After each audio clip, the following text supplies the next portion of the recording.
आखि नहीं जार केही नहीं ताहार श्रद्धाशक्ति सेवा संस्थान जनमंगल रासोल हिंदोल कल्याण संगठन भुवनेश्वर एवं जेपीएम रोटारी आई हॉस्पिटल मिलित आनुकूल्य आज एक सुंदर मागणा चक्षु चिकित्सा शिविर अनुष्ठित हो जाइए।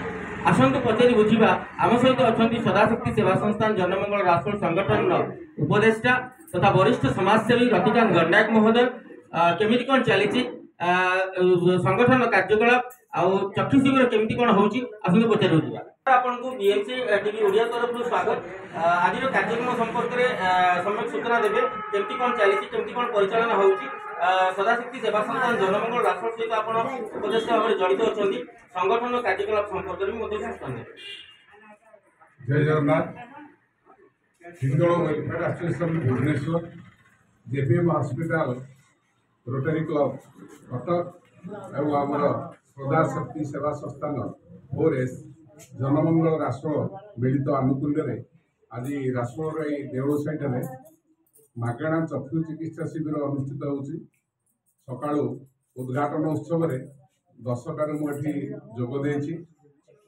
आज मोर सौभाग्य जे मु मागणारे चक्षु चिकित्सा करि पारली एवं मोर मोतियाबिंदु हवा डाक्तर ठारू जानिली। मते आज जाई से रोटारी हॉस्पिटल रे आखि चिकित्सा करिवार अछि।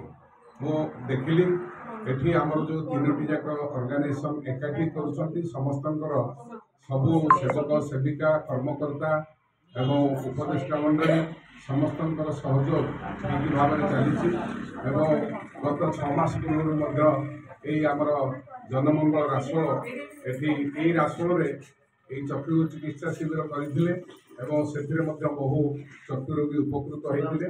आज प्राय 50 रु अधिक चक्षु रोगी से चक्षु परीक्षा कर डाक्तर मागणा औषध मागणा प्रेस्क्रिप्शन धरी जाइए। जो मोतियाबिंदु अस्त्रोपचार हमार अच्छी सब कटक जा रोटारी क्लब चक्षु चिकित्सा चिकित्सा करेंगे।